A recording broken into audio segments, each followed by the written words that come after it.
Thank you for listening to We Have Ways of Making You Talk. Sign up to our Patreon to receive bonus content, live streams, and our weekly newsletter with money off books and museum visits as well, plus early access to all live show tickets. That's patreon.com/wehaveways.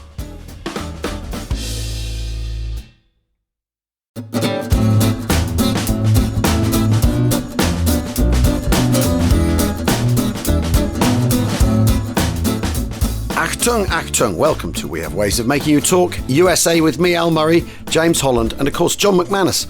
How are we all, gents? Terrific. How you doing, Al? Well, I'm in France at the moment, which is why my audio might sound a little bit different. I'm holed up in France. The village next to me, La Roque, was at the centre of an escape line drama. I think we've talked about before. Anyway, when they had Americans come through here, the biggest problem was that they didn't have boots that would fit them because their feet were so big. Oh, I can definitely see that. Yeah. Yeah, that's these Bigfoots trotting around on French soil. Well, I'm good. I'm a bit frazzled. I'm kind of, a day out from finishing Casino. A day out, really? Yeah, I'm literally on the last page of the final chapter. Then I've got to go back and do a little tweaks and things, and then I've got to write the postscript, and then I'm done.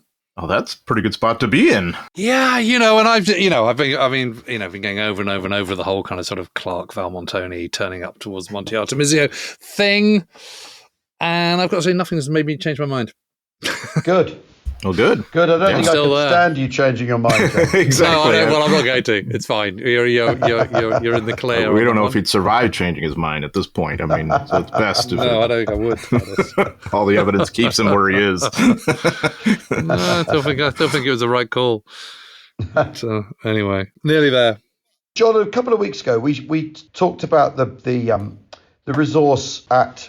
So it's Virginia Tech. Yeah, that's Virginia right. Tech, the American Soldier Project. Yeah, which is the most extraordinary archive of stuff of American soldiers being surveyed and having their sort of temperature taken by the army during the Second World War. And you sent over some PDFs of this stuff. And The American Soldier, Combat and Its Aftermath, Volume 2 is the one I've been sort of grinding through this afternoon, by Samuel A. Stuffer, Arthur A. Lumsdaine, Marion Harper Lumsdaine, Robin M. Williams, et al. And this is a study from 1949 of what it was like, or what the soldiers thought it was like being an American soldier, and attitudes in combat, before combat, behaviour in combat, chapters about that, the combat replacement, the psychoneurotic symptoms in the army, the point system for redeployment and discharge. The soldier becomes a veteran. And basically, all these aspects of what I think, in one word, we would call morale questions, and or two words rather. And this stuff is absolutely fascinating. It is.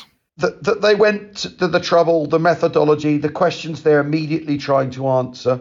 I mean, it's so interesting. The first big question they get to grips with is they look at a soldier's willingness to go to combat, a willingness to enter combat, and how prepared he feels for combat, and then what that translates into in a rifle company in terms of its non-battle casualties. So in other words, how can you detect morale via non-battle casualties, and how does that reflect on what they think their morale is? And I think that asking those kind of questions, absolutely so fascinating. I presume you've been through all of this, John, and chewed on it all and digested it. And I mean, it's amazing. For about absolutely 30 years, I've been chewing on this. I mean, that's amazing. Read this book, just I don't even know how many times. And of course, this is just the book they publish. What's really cool is to go and look at the original surveys in the archives, like the National Archives, what Virginia Tech and that American Soldier Project has done. And I was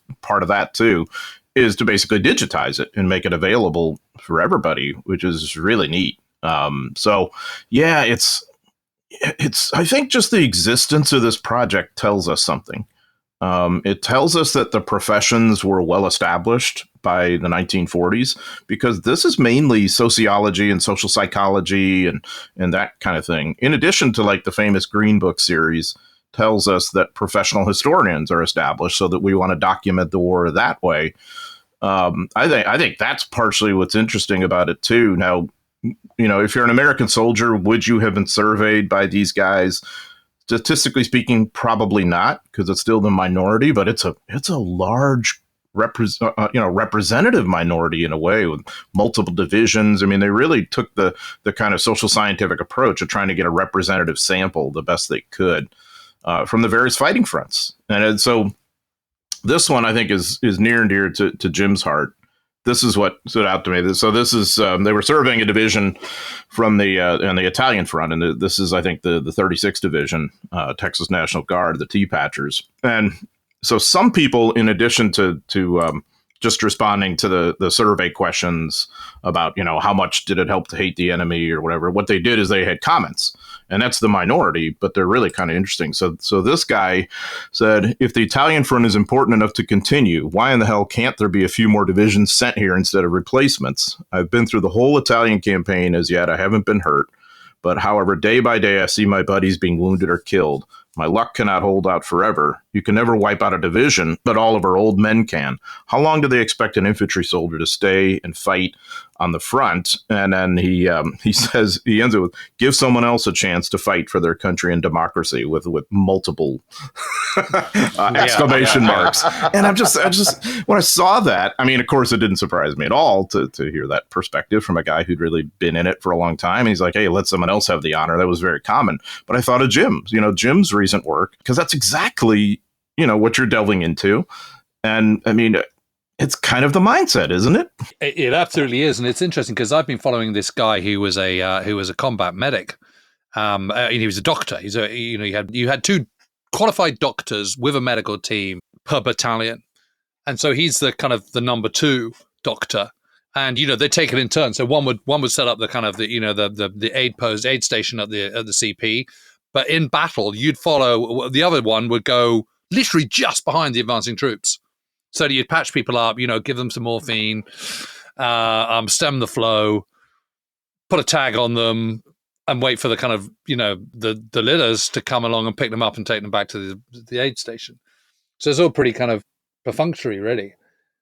But he's been, so that he's in the Blue Devils, so he's in the 88th Infantry Division, and they get up to the front at the beginning of March. They then hold the front, so they then get taken out of the front for like 10 days in the middle of March, while the 85th custom men turn up. And then they kind of sidle on either side of each other. This is two corps ready for Operation Diadem, the kind of sort of, the big final battle of Rome. And, they're in pretty full-on action from the 11th of May onwards through to the kind of 4th of June. And there's not really much let up. There's a couple of days in there. But they're kind of on it the whole time. And, within a week, it's kind of, we're at 50%. We've just cleared one mountain. There's another one. And then after that, there's another one. And then after that, there's another one after that. We've got to march all night, and the colonel's sort of berating us for kind of being too slack, and we've got to keep going, and we've got to keep going. And that's after, that's less than a month. That's like 3.5 weeks of action. And after 2 weeks of action, these guys are totally combat exhausted, totally seen enough fighting to last 4 lifetimes. It's just, the intensity of it is just so extraordinary, I think. And then you compare them with the T-Patchers or the Thunderbirds or the Red Bulls, who've been there, or the Third, of course, and you get that same weariness in 19-year-old Audie Murphy. Absolutely. And there's no rotation system. There's nothing to look forward to. So if you think about that, it's, you're losing your friends every day, seeing them mainly wounded, but enough of them killed. Some have been combat fatigue, which is disturbing. And it's just sort of bleeding away every day. And you can't help but wonder to yourself, when will there be an end? And why aren't there more people here to help us? Why doesn't someone else have the honor of doing this? Because there's a whole country back there with millions of people. So you just imagine the mindset every day. This guy who I, quoted from, I think he was an NCO. So it's a classic example. I mean, this is a guy doing the real fighting and the real leading, at the point of the spear. And to him, it all looks rather hopeless, I think. And yeah, I think a lot of these people realize that they are going to get hit. They're going to be wounded. They will be wounded. Yep. And it's a bit like, when we were talking about the Sherwood Rangers, your tank will be hit, whether you're lightly wounded, heavily wounded, crippled for life, or obliterated is just the lap of the gods. But you will be hit at some point. And I think it's exactly the same for the infantry. It's really interesting. I was reading a diary of a British guy, and he said, I actually felt strangely calm because I suddenly realized there is no expectation of me surviving this. So he said, therefore, I've resigned myself to it. And the moment I resign myself to it, I'm not scared anymore because there's nothing I can do about it. He said, you're scared because you think there's hope. But when there's no hope, there's no fear. Bingo. And that's Spears' chilling comment in Banda Brothers. You remember that? It's like, you just think yourself as dead already. It's a hell of a thing. I mean, I was pretty struck by the sort of scale of violence when I was doing the first bit, Savage Storm, looking at the 1943 campaign, but Casino and Anzio and even Diadem, the final battle for Rome. I mean, it's just awful. It's relentless. Diadem is absolutely bloody. I mean, for the Third ID, those are some of the heaviest casualties they take in the whole war. And this is when you're winning. I mean, this is when you're advancing. Yeah, they lose Abraham Johnson, doesn't he? He loses Abraham Johnson, Horseface. And this is like a massive moment because they've been together since North Africa and all the way through Sicily, and they're like super tight. And Horseface suddenly dies, and it's this sort of devastating moment because exactly that, all hope is gone. Because you've come to know him just like Murphy has, and it's very, very hard to process. And Kerrigan is your one rock that you have with Murphy, but you can just see just how transient it all is, and how and the other thing is we're now seeing the film about Mariupol, and what's that new one that's just come out, Al, about the kind of in the woods where they're just using kind of sort of iPhones and personal iPhones. I haven't seen it yet, but I know what you're talking about. But it's exactly the same. That's what's so depressing. It's that kind of, the dead eyes, the kind of total exhaustion, the kind of fatalism that creeps in. It's just nothing different. And I think one of the things that's so staggering about that is because we in the West, in our kind of very comfortable existence and our very comfortable lives, we cannot imagine a scenario where this violence is so extreme and so total, and your chances of getting through it are just so hopeless. And yet this was happening to our fellows. This was happening to kind of people like us. Absolutely. And it's now happening to people, elsewhere in Europe and the Middle East. And I think that's what's so, I guess it's partly that's making it cut to the quick in a way that perhaps it might not do otherwise. Partly what's depressing is that nothing changes. We don't seem to learn any lessons, and it just goes on in this endless cycle of warfare, which is sort of always the same on some levels. Even as weapons change and technologies change, all that remains somewhat the same. People still digging holes in the ground. Well, the essential thing you're asking of people doesn't change either. That they have to live in squalor and in danger of their lives and take life. I mean, that of course can't possibly change. These conclusions, the stuff in the combat and its aftermath, is just so interesting. How they're trying to correlate and sift the data to get the data, to get the different data sets to speak to each other.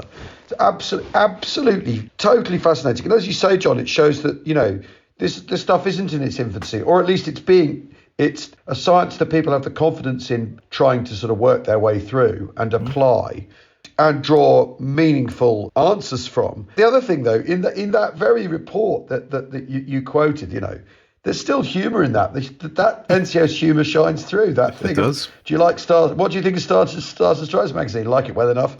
What do you think would improve it? They should try, when they write about the front, they should try coming up living here. I love that quote. Because he's giving his answers are serious in their honesty, but you also see the glimmer of a guy who's like still got his wits about him, still got whatever chutzpah he carries with him is still fully intact. It's something. The lot of the soldier and hasn't changed, and in lots of ways, nor is the soldier and his responses to it, that he can come at it with humour. I think this is always the thing I find sort of this is an amazing thing about the human spirit, if nothing else, is there he is, he's wisecracking when he's being asked serious questions, and in a way that makes a good point too. It's absolutely brilliant. I mean, Makes an ultimate zinger point, doesn't it? It's good. I love it. I love it. It's such NCO humor. It's like, you want to know what it's like to swim in the pool? Get in the pool with me. It's not that hard to figure out. I mean, that never changes. And I love that kind of relentless pragmatism. Well, there's that really good expression early in the study, a throwaway. There's only one division in the army, and all the others are replacements. That idea. The first ID, the big red one, and 10 million replacements. Absolutely. Yeah. It's interesting, though, isn't it? This is taken in January 1944. 76% of those asked were not in the Sicilian campaign. You thought this was in the T-Patches, did you? Yeah, so this particular division, this guy came from the T-Patchers, but there was a cross-section, so there could have been... what that tells you is there's been... Because, obviously, 1st Division and 9th left, but, it's quite a lot of crossover. Oh, yeah. 45th, 3rd... 1st, 2nd Armored.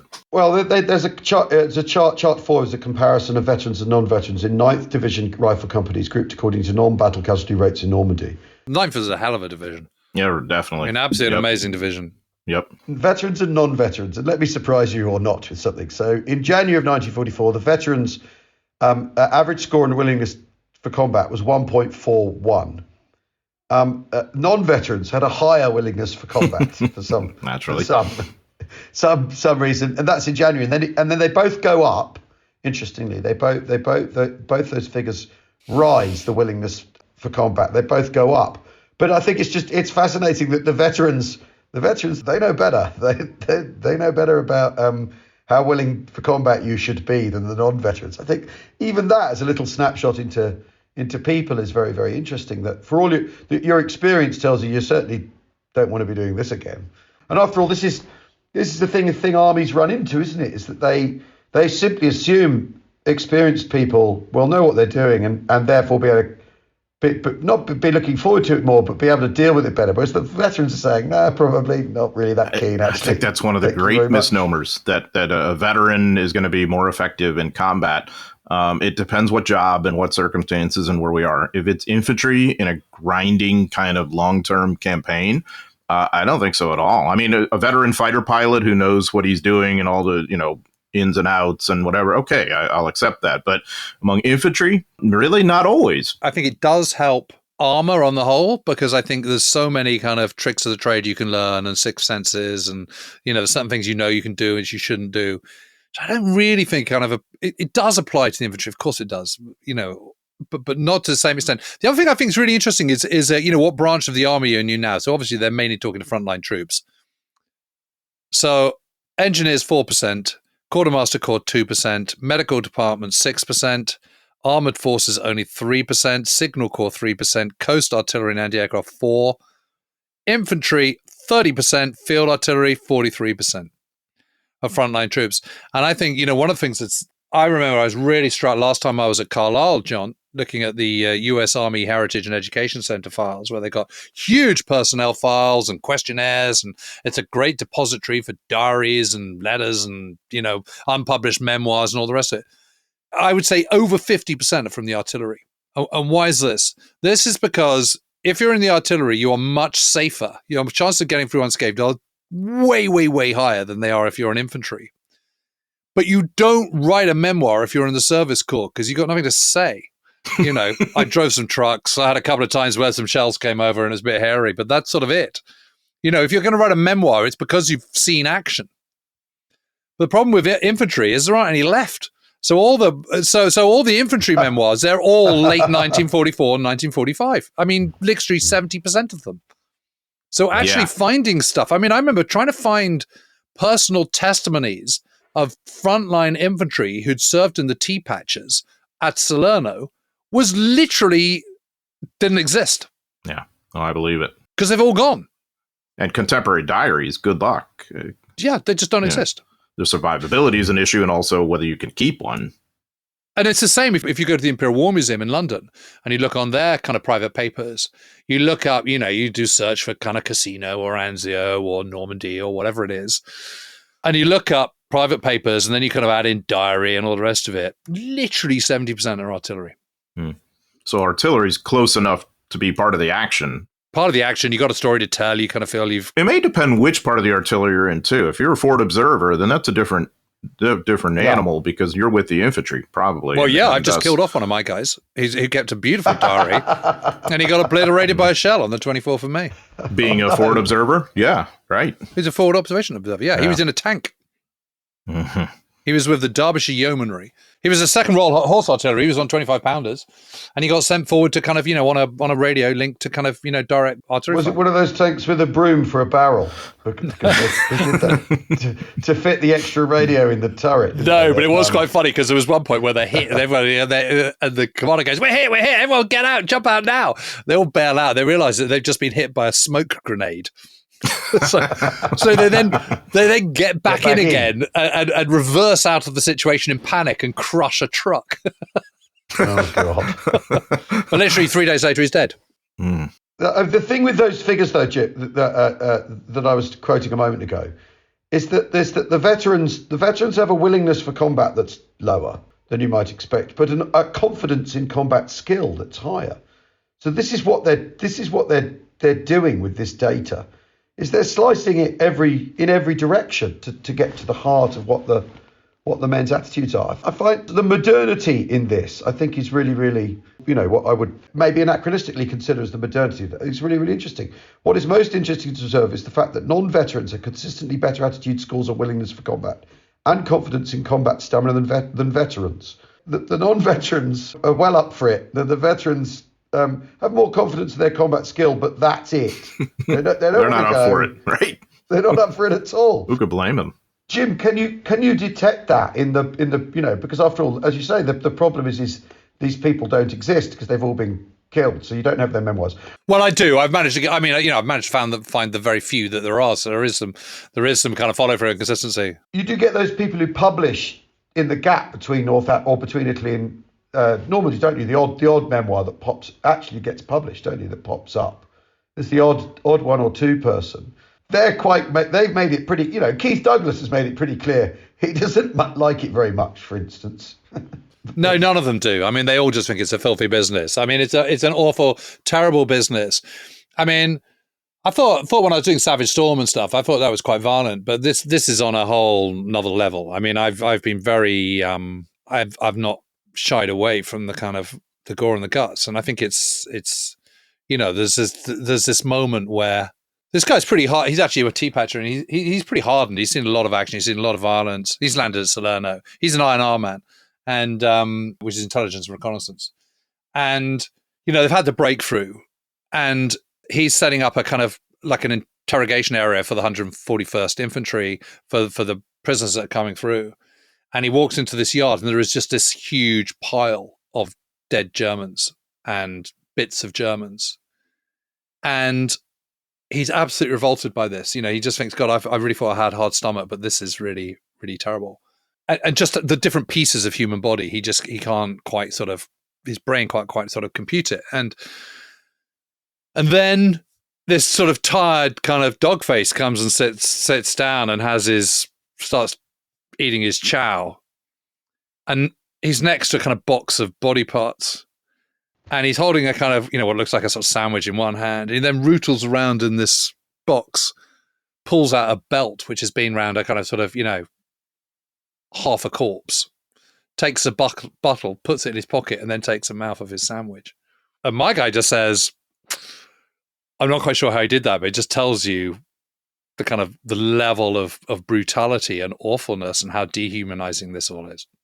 Yeah, definitely. Well, yeah, that's like the story in Sean Longdon's book about some men playing a game of pontoon on a bloke's body in a lorry in Northwest Europe. That they're like, how about a game of cards, guys? And they realise they haven't got a table, so they use the cadaver that you're at that level of being inured to it eventually. If you're sitting down eating a meal next to a box body parts, I mean, he's pretty inured, whatever his level of disgust, he can get over it, can't he? I mean, Actually, I've got it here. Let me just read it out very quickly. He says, as I watched, I saw an enlisted man hold a sandwich between his lips while he reached into the pile of flesh and bones to retrieve a belt buckle he'd seen there. Then he went on eating, having cut the buckle from a belt with a Bowie knife. It probably says something about what combat does to one's sense of propriety when I indicate that I was hungry and ate my meal washed down with Italian wine without much more thought of the lives represented by the ghoulish collection of men's anatomies. Wow. And later during the Battle of the Bulge, they're going to sit on frozen German corpses and eat their rations that way. I mean, use them as benches, basically. Yeah. This guy, John Longfield, 2 days after the war was over, one of my chaps was shot accidentally, so we had to give him a decent funeral. I was on a party to take him, so we put him in a truck. He was on a wooden bench in the middle, wrapped in a blanket. We sat on the other side. It was quite a long journey. One of the guys said, "How about a game of cards, game of pontoon?" I said, "What the hell do we use as a table?" "Well, he's there. Use him as the bloody table." So we started playing cards on this bloke's body, and blood started leaking through the blanket. And I thought, Christ, what has this war done to me? I was quite horrified. I didn't want to be like that. But it doesn't say whether they stopped playing cards or not. So, I mean... That means they kept but what playing. the heck? Let's have another hand. What the hell? You know, the war's... And that's 2 days after the war ends. So, like, you know, what it does to people. I'll tell you what we'll do. We'll take a break, and then I'll posit that question.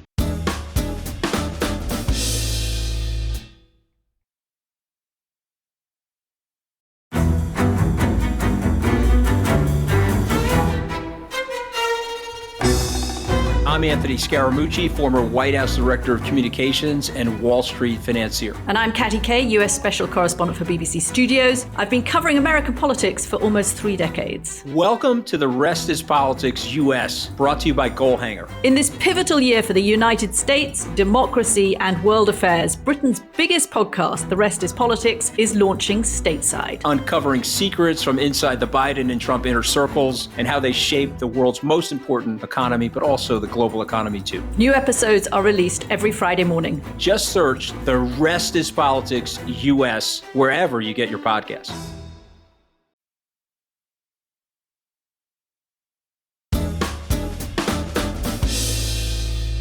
Welcome back to We Have Ways USA with me, Al Murray, John McManus, James Holland, and we're finding our way through this data and what this data tells us. And what is because this volume after all is from 1949. What's the army doing with this information at the time? What's happening to it? How is it getting processed?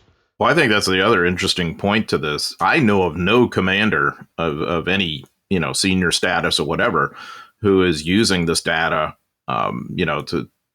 while World War II is going on. I mean, in other words, we wouldn't point to Eisenhower using this data or Eichelberger in the Pacific or something, and nothing like that. It's mainly for later about gathering information about the war and about soldier experience that we can learn from going forward. And I think that's what's kind of interesting. At the time they're fighting this existential war and gathering these reams of data, they're not really using it in the same way that you use the after-action report that we had from our last battle to inform the next one. Sort of the history is being used, but not the social scientific surveys. So no, going forward after World War II, yeah, there's a lot of attention to this, in training circles in the 50s and in the 60s.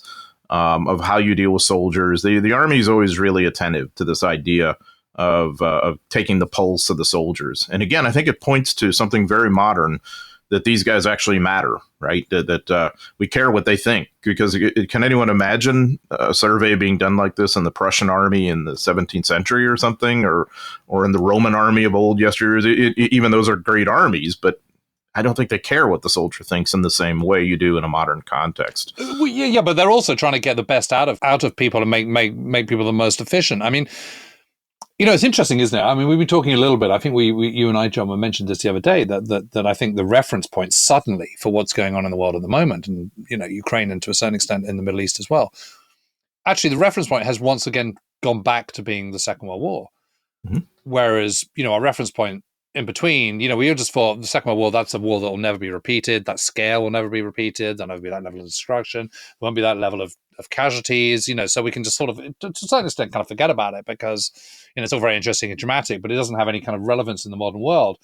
Suddenly it's become the benchmark again, and that's something that would have been, just, you wouldn't have even considered that 15 years ago. But now you are. So I wonder whether all this, so I've got 2 points. First thing is does this American soldier in World War II suddenly have a kind of relevance that it didn't have because of what's of what might be around the corner, as people sort of gear up, and Indo-Pacific and, saber rattling from Russia and all the rest of it. If it comes back to a conventional war again, is this suddenly have a kind of relevance that it didn't have before? Second thing I think is really interesting is point 15 on the on the survey. It says, have you ever been cited in orders or received any army decorations or awards? And 82% say no. So does that, Al, do you think that fits in with the Lionel Wigram view? That it's always kind of, it's two, it's no more than 6 men in a platoon that are doing all the work. Jim, I have a chart in front of me. Above average in combat performance, average or indeterminate, below average. They've crunched the numbers. 33% above average, average or indeterminate, 39% below average in combat performance, 28%. They're running this exact ABC. And then there is chart 7 on page 33 is chart 7 on page 34. Question: how do you think you would feel about killing a Japanese soldier? And then the chart below it is, how would you think you would feel about killing a German soldier? So it's wildly different. I mean, 38% answer yes to, I would really like to kill a Japanese soldier. So you've the three groups: the below average, the above average, right? Yep. In the below average group, 38% would really like to kill a Japanese soldier. That's your ABCs, that's your C's, Jim. The guys who aren't particularly invested in joining in. Yep. 44% of the average performance people, 48% of the above average guys. And what that kind of says to me is that American soldiers at this stage of the war think that killing Japanese is kind of okay. Oh, definitely. At least half of them. At least half of them. Entirely justifiable. I would feel that it was just part of the job without either liking or disliking it. 35% of the below average people, who, don't forget, are 28% of the cohort. 32% of the average people, and 34% of the above average. So of the above average people, it's 82%. 82% think that killing a Japanese soldier is part of the job or better. Yeah, amazing. Absolutely amazing. For the Germans, in the below average cohort, 5% would really like to kill a German soldier. 6% of the average cohort. The above average, it's 9% would really like to kill a German soldier. And then 45%, 52%, 55% feel it's just part of the job without either liking or disliking doing it. So if I've got to do it, I've got to do it. Those figures alone are absolutely staggering in the difference, aren't they? Aren't they? Yeah, but not surprising to me. And that, presumably that's because kind of, a sort of quarter of 25% or something, or it's only 15% of American soldiers in World War II are of German descent, right? Well, a lot of them are, yeah. And they're white, and they're kind of Northern Europeans and Caucasian and all that. Whites. I mean, most of the soldiers you're surveying here are white. So it's kind of it's sort of racism, basically. I think that's an element of it, and I'm basing that on just my work on the Pacific and Asia, on the U.S. Army, because I have to say it was really kind of startling, even to me, the level of hatred and dehumanization and racism that you see just in ordinary letters among a lot of soldiers, and not just white soldiers too, by the way, black soldiers too, against the Japanese. There's anger over Pearl Harbor and Japanese behavior with the Bataan Death March and all that comes out, in 44 that you would know about. But it really goes deeper than that. There's this sort of cultural and racial hatred that is absent in the European theater. There's a hatred of Nazism, I think, on the part of many American soldiers. But, that's about it. Whereas there's a hatred of anything Japanese on many levels for a lot of the soldiers in the Pacific, and it's a racial kind of thing, because you just see it pop up again and again and again in the contemporary stuff from that period. Decades later, they know this isn't really acceptable. I'm going to sort of de-emphasize that part of my attitude at the time. And it was startling to me, looking at a lot of those contemporary sources, just how often that cropped up in the American accounts versus the Japanese accounts, where sometimes you do see some racial hatred, but mainly against like the Filipinos or the Chinese, not as much against the Americans, except resentment of them as colonial powers kind of thing. An imperial power, yeah. You don't see those white bastards. You don't see as much of that as you do like on the American side, speaking of Japanese color. You know what I mean? And so when I see, and of course I've been cognizant of that survey that we just talked about for many, many years. And what I find interesting is I think the anecdotal accounts really point toward that, that there is sometimes a bloodthirstiness among some to try and kill Japanese soldiers as much as they can. I mean, it's... as ever with these sort of services, there is a striking thing that in the above average combat performance groups, 1% I would feel I should not kill anyone, even a Japanese soldier. You think, who are these people? Yeah. Why have they been sent? There always used to be the odd UKIP voter that wanted to vote to stay in the EU. Who are these people?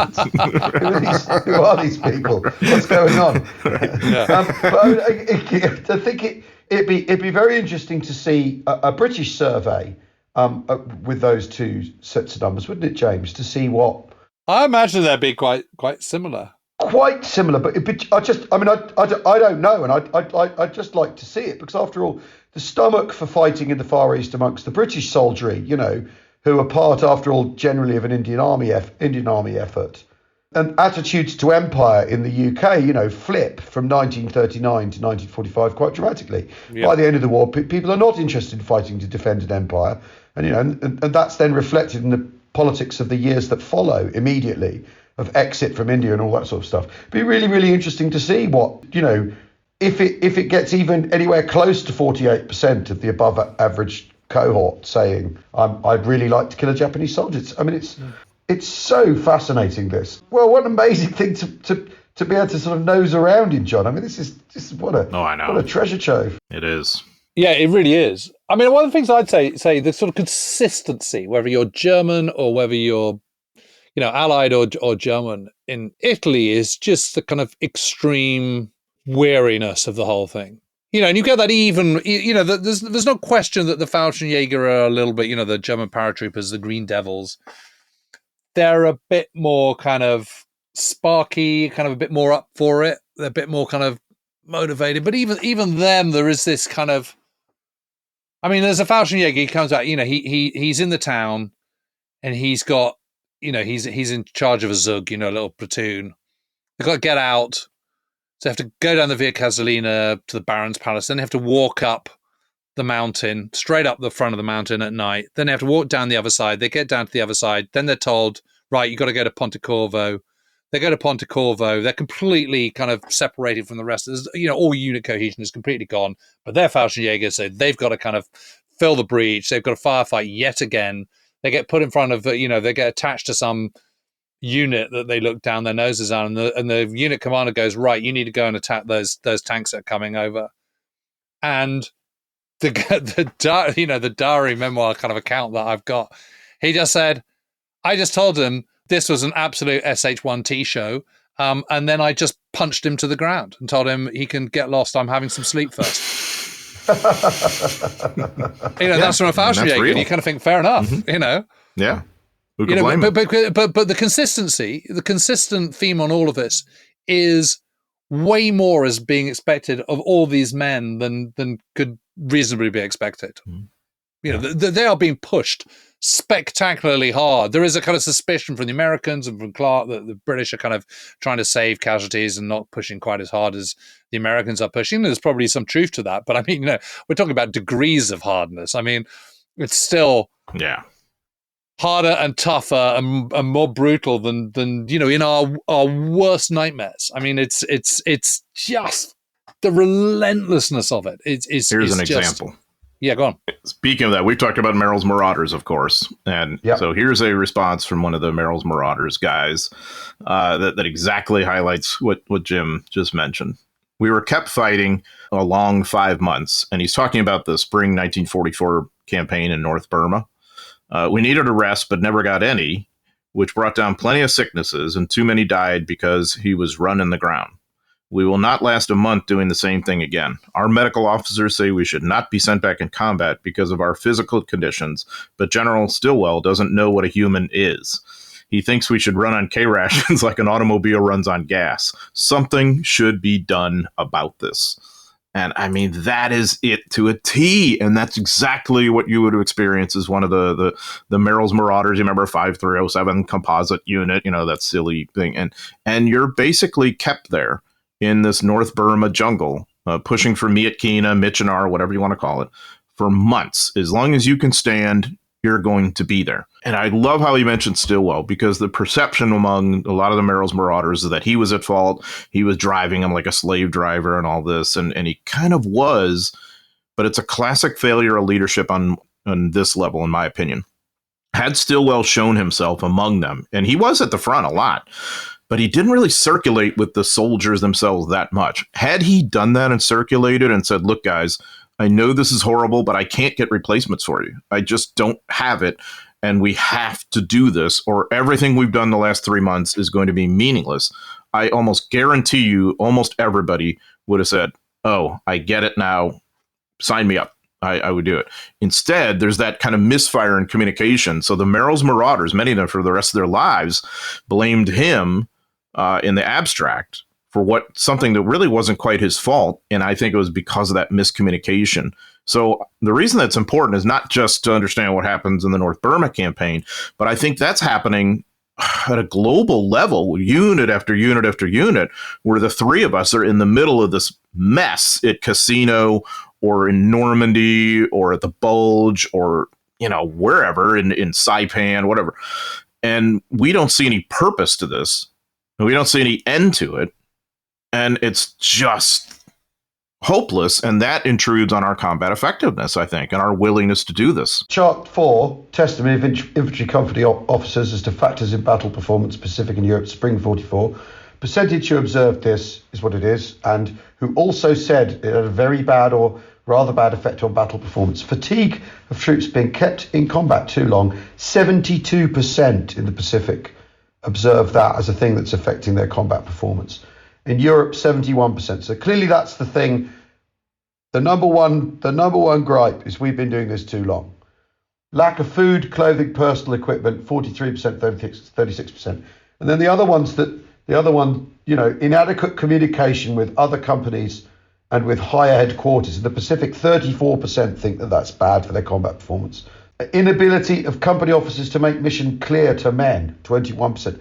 All this combination of factors, but being in the line too long, or the perception thereof, is the one that they're all complaining. I mean, 72%. That's a landslide, isn't it? It is. They definitely think that's the problem. Whereas training, personal needs, blah blah blah.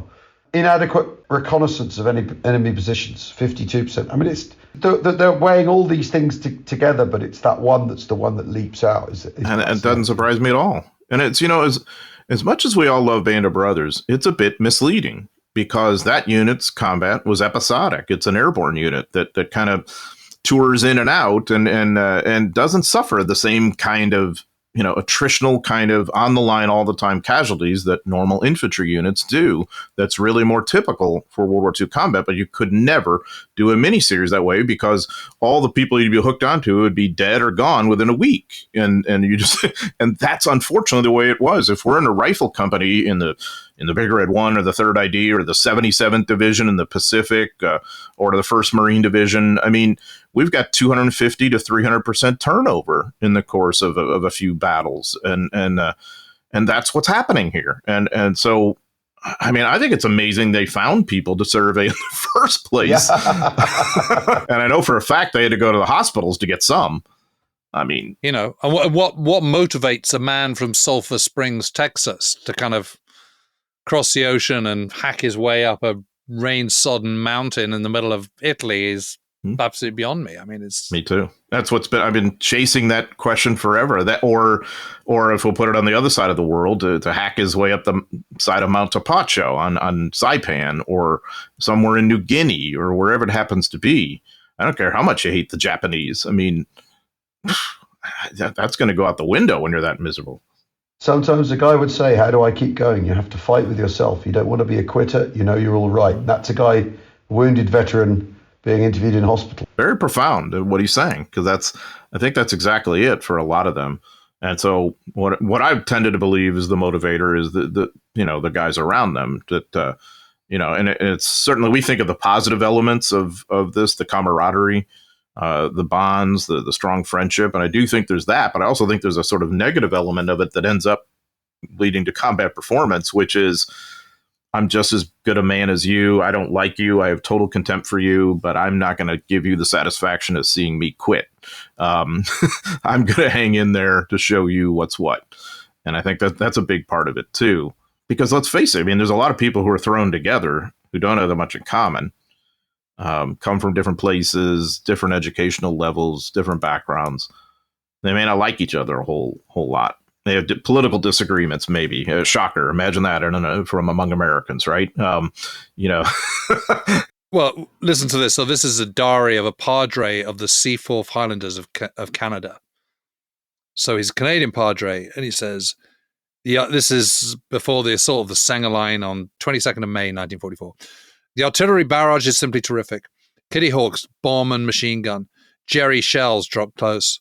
My boys move in tonight. I see them off. How can one ever forget the scene? New boys with fear and nerves and anxiety hidden under quick smiles and quick seriousness. Old campaigners with faraway look. It is the hardest thing to watch without breaking into tears. Because he's going to have to go and fetch all these guys and bury them the following day, which of course he then does. It's just heartbreaking. It's clearly, there's only so many times you can do this. I'm very taken with the bank of courage, this idea that you have a kind of tank of courage, and it's when you go into the combat, it's kind of, it's there, it's full, and it just dips and dips and dips. And if you don't replenish it enough, if the tanker doesn't come around and refill it, then you'll run out and then you'll break, and that'll be that. And it's clearly the case. And a bit like kind of, different types of battery, some run out really quickly, some are Duracell and keep going a bit longer. And, there's no rhyme nor reason to who will last out and who won't. But the other thing I would say that the kind of sort of takeaway I've had from all of this, and you'll remember this, Al, from when we were looking at Jörg Zellner's diary, the German with the kind of the battalion that kept being shredded.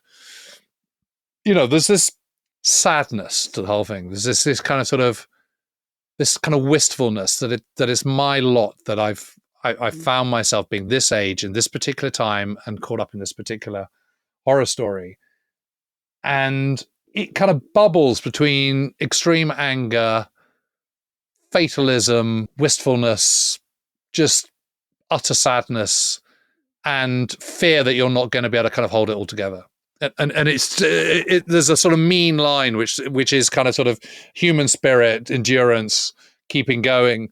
And what you see is it sort of flickers and flickers and flickers. And then at some point it drops, and it drops because you lose your nerve, because you get wounded, because you die, because something happens, but you cannot keep that line going. It's just impossible. That's spot on, Jim, because I think and I think it's especially moving, at least for me, because we weren't born in that time and place. And yet we think about that time and place a lot, don't we? And we think about then in learning about it, how lucky we are now and how unfathomable this is. But here is something very human in that connection with people 80 years ago, that they're really not all that different than we are now. They just happen to be in that circumstance, and they just kind of deal with it the best they can. That's the thing that I've been really, really struck by in the last sort of 3 years of research on this subject matter, is that, L.P. Hartley famously wrote that the past is a foreign country. And you kind of know what he means. And when you're thinking about kind of Edwardian times, which he's writing about in The Go-Between, you kind of think, well, yeah, okay, maybe. And when you're thinking about Tudor times, you're thinking, okay, yeah, maybe. And when you're thinking about Romans, I mean, the point that my brother Tom always makes is that, Romans have fear and love and hate and happiness and laughter and all the rest of it, but they are not like us. They are just not. They're totally different people. Another planet. It's another planet. The past really is a foreign country.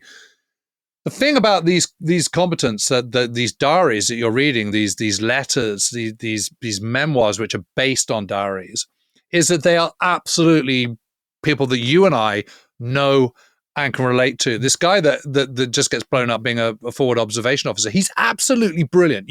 I just know his type. He's obviously clever.